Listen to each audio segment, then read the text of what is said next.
Chapter 6. Morality and Economics. A resolution adopted by the trustees for the Institute for Monetary Research in Washington, D.C., September the 11th, 1970 reads, quote, "Resolved that the essence of the money problem is more moral than technical, that as money is the standard of economic value and measure of commerce, the manipulation of money is evil, whether in the interest of creditors or debtors, industry or labour, producers or consumers, government or taxpayers, that the integrity of money should be maintained by clearly defined content and composition and by adherence to the definition." End quote. This position is one which the Institute's Executive Director, Dr. Elgin Grosclose, has maintained for many years in his excellent writings. Economics is inseparable from morality. Bad economics is simply theft in the name of goodness. I have had occasion to speak to and with criminals in and out of prison, and once took a man paroled as a narcotics pusher from one state to another. I found that thieves and criminals have an amazing talent for self-justification, but their talents are slight when compared to those of socialists.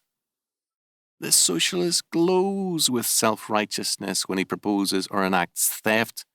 He is, after all, only taking what was wrongfully acquired by his definition.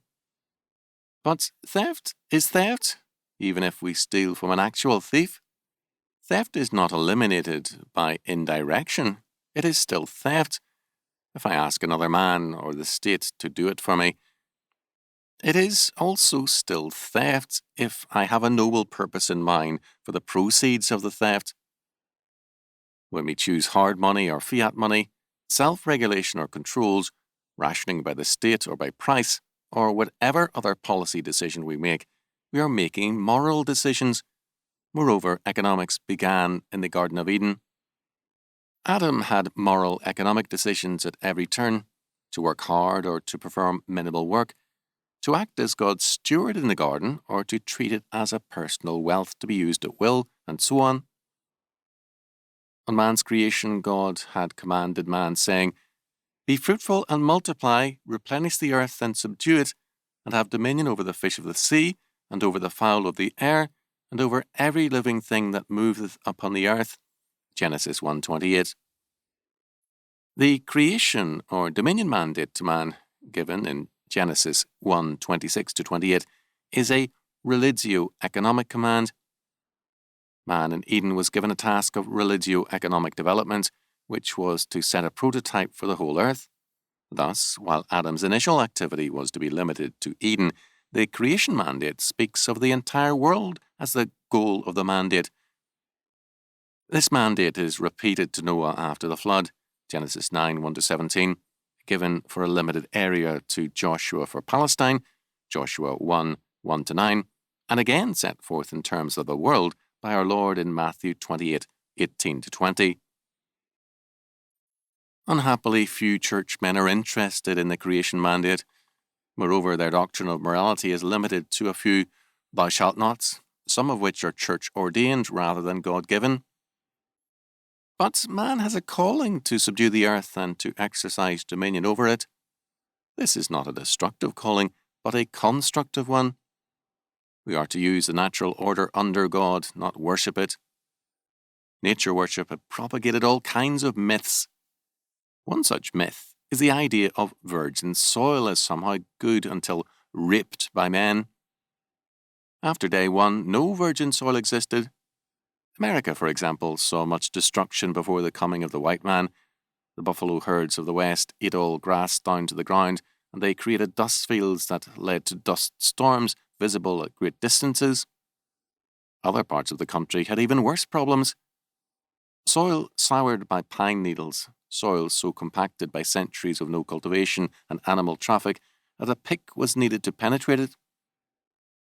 It is a difficult, costly, and painful task to bring, quote, virgin soil, end quote, into production.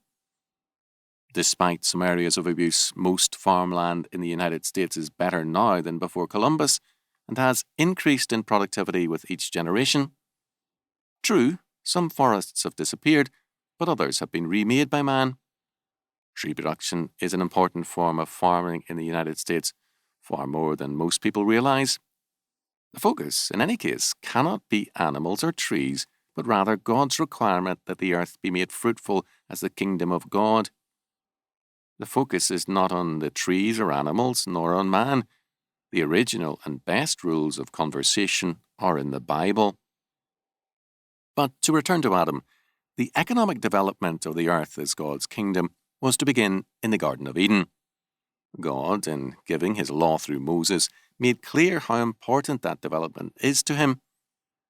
Laws are given governing property, land, mortgages, sales, interest, weights, measures, economic liability, restitution, foods, and much, much more. The importance of economics in the Bible can only be eliminated by eliminating God's law and all subsequent comments on it by prophets, apostles, and our Lord. However, when we do this, we make our religion irrelevant and a stench in God's nostrils. The subject of economics was once taught as, quote, moral economy, end quote. The separation of Christian morality and economics has done neither any good. Economics has not ceased to be a moral concern, but it has become a humanistic moral concern. Instead of the governing and providential hand of God, we now have the moral government of the humanistic state. In the realm of economics, the state has become the source of morality rather than the triune God. The result is the power state or the God state. Man now faces an increasingly powerful state whose growth threatens and destroys man's life and freedom. Back in the 1940s, a cattleman proposed to me a simple solution to the problem of statism. Castrate the state, or else it will castrate you. Anti-statism is a powerful force today, insofar as numbers are concerned, but an impotent factor in world politics. The reason is that the very people who look at the growth of statism with horror are those who either 1. Look to the state for moral solutions or answers, or 2. Look to the state for subsidies and aid. Their hostility is the resentment of the slave mind for slavery. The slave mind hates freedom, but it merely resents slavery. The state is not God.